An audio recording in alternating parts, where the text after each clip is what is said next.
Sorry ভাইয়া, ভুল হয়ে গেছে। আমি আর কোনোদিন আপনাদের ব্যাপারে কোনো কথা বলবো না।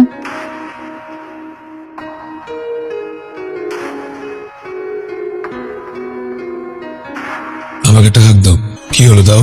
হাত দিতে বলছি, হাত দিতে বলছি। ভালো করে দাও। হয় নাই, হয় নাই। ভালোবাসলে যেভাবে দেও ভাবে দাও, যেভাবে দেও ভাবে দাও।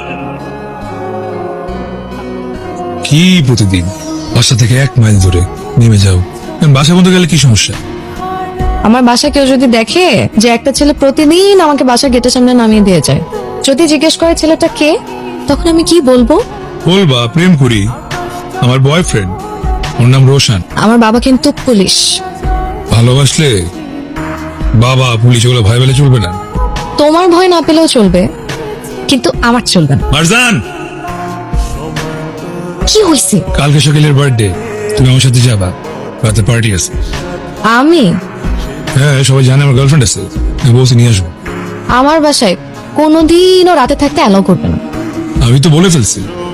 আমার বাসায় অ্যালাউ করবে না, বললাম তো, রাজি হবে না। আমি বলে ফেলছি। বললাম তো, পারবো না তো। এই, তুই যাবি না? তোর যাওয়া দরকার নাই।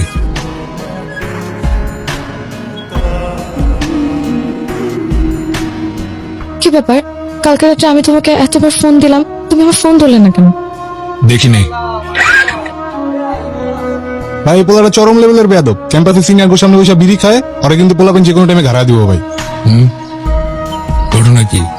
ভাই কিছু মনে করেন না, ও আমার কখনোই সিনিয়র ছিল না। ও আর আমি একই ক্লাসে পড়াশোনা করতাম। আমি একবার ডাব্বা মারাও আমার সিনিয়র হয়ে গেছে ভাই। এখন ক্যাম্পাসে যে কোনো জায়গায় শুধু আমার সাথে পার্ট নেয়।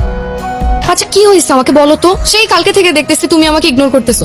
আচ্ছা আমি কি করছি আমাকে বলো? তুমি আমার সাথে কথা বলতেছো না কেন? আমি ভাই কাজ করতেছি দেখতেছো না? যাও এখান থেকে, যাও। বুঝতে পারছি তুমি আমাকে কেন ইগনোর করতেছো। আমি তোমার সাথে তোমার ফ্রেন্ডের বার্থডে পার্টিতে যাবো না, তাই তো? না বলছি এর জন্যই তো ইগনোর করতেছো, তাই না? আচ্ছা ঠিক আছে, আমি যাবো তোমার সাথে। যেহেতু তুমি বলছো, তার মানে আমার তোমার সাথে যেতেই হবে। কিন্তু তারপর আমার বাসায় কি হয় না হয়, কে কি আমাকে বলুক বা না বলুক, তা দিয়ে তো তোমার কিচ্ছু আসে যায় না, আর আমারও কিছু আসে যায় না। যেহেতু তুমি বলছো, তার মানে আমার তোমার সাথে যেতেই হবে। আমি যাবো তোমার সাথে, কিন্তু তারপরও তুমি আমাকে প্লিজ ইগনোর করো না। তুমি আমার সাথে কথা বলো। এই, তুমি বলছো তো আমি যাবো তোমার সাথে। এই বোকা, কান্না করতেছো কেন? কান্নার কি আছে এখানে? ঠিক আছে, don't Cry. Hello hello aunty, আসসালামু আলাইকুম। ওয়ালাইকুম সালাম। আন্টি, স্যার আজকে আমাদের অনেকগুলো অ্যাসাইনমেন্ট দিছে, কালকেই আবার অ্যাসাইনমেন্ট জমা দিতে হবে। আর অ্যাসাইনমেন্ট জমা না দিলে স্যার আবার আমাদের এক্সাম দিতে দেবে না।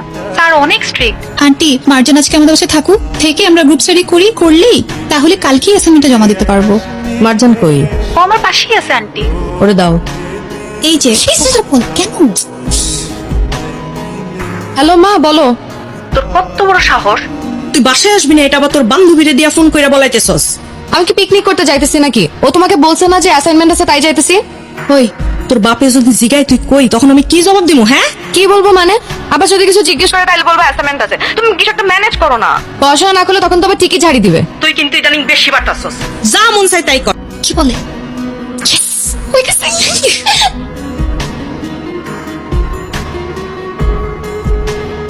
মারজান শোনো, জি ভাইয়া বলেন। ভালোই তো দেখলাম সিনিয়র জুনিয়র রুম ডেট চলতেছে। তা আমাদের সাথে একটু তোমার বান্ধবীদের পরিচয় টরিচয় করিয়ে দাও। আমিও কিন্তু ভালোই রুম ডেট করতে পারি। ওই দেখ ভাইরাল গার্ল, আজকাল দেখি বার্থডে পার্টির নামে রুমে এইসব চলতেছে। কিন্তু বন্ধু, ভিডিওটা কিন্তু ভালো হয় না। আমারে যদি ভিডিও করতে দিত, আমি কিন্তু এর থেকে আরো ভালো ভিডিও করতাম। যা, নেক্সট টাইম তুই ল। আচ্ছা। আরে দোস্ত, তোর আজকে ক্লাস করার দরকার নাই। আমার মনে হয় কয়দিন তোর ভার্সিটিতে না আসাই ভালো। আপনি তো আমাকে ভালোবাসেন। যা কিছু হয়েছে আপনার প্ল্যানিং হয়েছে। আমি তো আপনার কোনো ক্ষতি করি নাই। আপনি এটা কেন করলেন আমার সাথে? তুমি আমার কিছু করো নাই, যা করছো আমার বেস্ট ফ্রেন্ডের সাথে। আমার নেক্সট উইকে এক্সাম, কিন্তু ডাক্তার বলছে আমার হাত ভেঙে গেছে, পা ভেঙে গেছে। আমি কেমনে এক্সাম দিব? 3 মাসের থেকে আমি দাঁড়াইতে পারবো না। তোর গায়ে হাত তোলার মতো সাহস হয়েছে কার? তুই খালি আমারে বল।